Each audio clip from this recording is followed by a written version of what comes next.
안녕하세요. 경제학을 세상에서 제일 쉽고 재밌게 알려드리는 경제학장 박사입니다. 오늘은 말이죠. 바로 그 유명한 폴 크루그먼 교과서에서도 아주 중요하게 다루는 기업이 있어요. 바로 리앤펑인데요. 오늘 이 기업의 비밀을 낱낱이 파헤쳐 보겠습니다. 자, 본격적으로 시작하기 전에 여러분 지금 입고 계신 옷 한 번만 쓱 봐주시겠어요? 그 옷 대체 어떻게 어디서 만들어졌을까요? 아마 택을 보면 메이드 인 차이나, 메이드 인 베트남 이렇게만 써 있겠죠. 근데요, 그 단순한 글자 뒤에는 진짜 상상을 초월하는 엄청나게 복잡하고 놀라운 이야기가 숨어 있다는 사실 알고 계셨나요?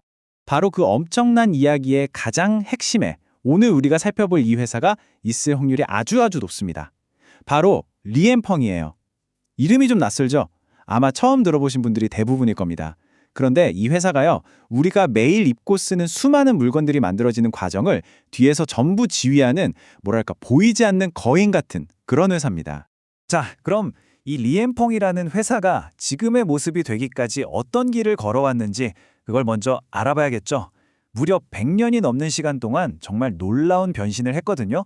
단순한 중개상에서 시작해서 어떻게 지금의 글로벌 공급망 관리자가 되었는지 그 이야기 속으로 한번 들어가 보겠습니다.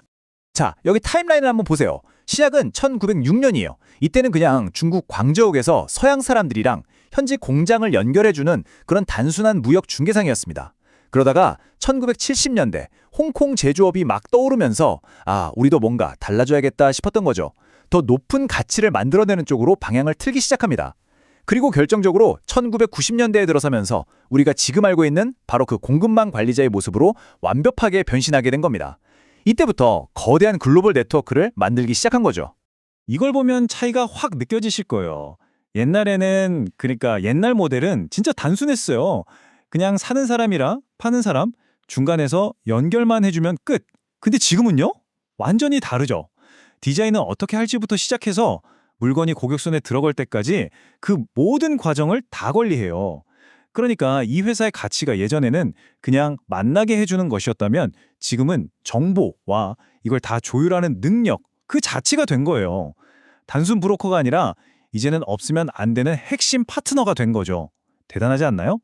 네, 그럼 도대체 리앤펑을 이렇게 성공하게 만든 그 핵심 비밀이 뭘까요? 바로 공급망 관리, 영어로는 서플라이 체인 매니지먼트라고 하는 겁니다.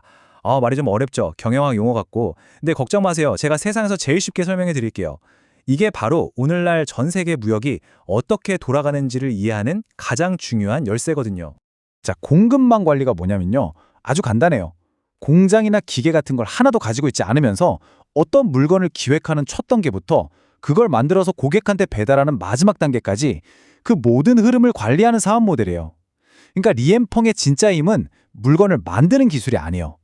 그게 아니라 전 세계에서 가장 싸고 가장 빠르고 가장 좋게 만들도록 지휘하는 능력, 바로 거기서 나오는 겁니다. 바로 이 문장. 그들은 공장을 소유하지 않는다.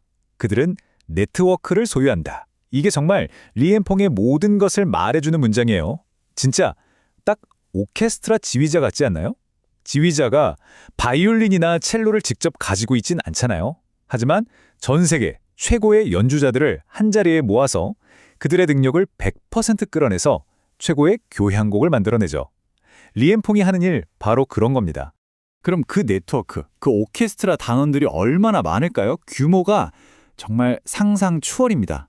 여기 이 숫자 보이세요? 12,000개. 이게 바로 리앤펑에 손잡고 일하는 전 세계 공급업체들의 숫자입니다. 와, 이 엄청난 네트워크야말로 눈에 보이는 그 어떤 거대한 공장보다 훨씬 더 강력하고 가치 있는 리앤펑의 진짜 자산인 거죠. 자, 그럼 구체적으로 한번 볼까요? 예를 들어서 옷 한 벌을 만든다고 해봅시다. 리앤펑이 어떻게 할까요? 자, 첫 번째, 먼저 고객사랑 머리를 맞대고 디자인을 정하겠죠. 두 번째 단계가 진짜 재밌어요. 이 옷에 들어가는 모든 부품을 전 세계에서 가장 잘 만드는 곳에서 각각 가져오는 거예요. 예를 들면 옷감은 중국이 제일 싸고 좋으니까 거기서, 지퍼는 일본 YKK가 최고니까 거기서, 이런 식이죠. 그런 다음 세 번째, 이 조각들을 다 모아서 조립을 가장 잘하는 공장을 또 찾아내서 연결해주고요. 마지막으로 네 번째, 이 모든 게 착착 제 시간에 맞춰서 완성되고 배송될 수 있도록 물류까지 싹 다 관리해주는 겁니다. 이 복잡한 과정을 하나로 묶어서 멋진 교향곡처럼 만들어내는 것, 그게 바로 리앤펑의 일인 거죠.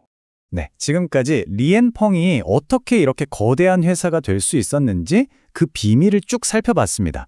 그럼 이제 거의 다 왔는데요. 마지막으로 이 리앤펑의 사례가 우리에게 알려주는 중요한 교훈들은 뭔지 정리해보고 진짜 경제학자처럼 한 단계 더 깊게 생각할 거리들을 제가 던져드릴게요.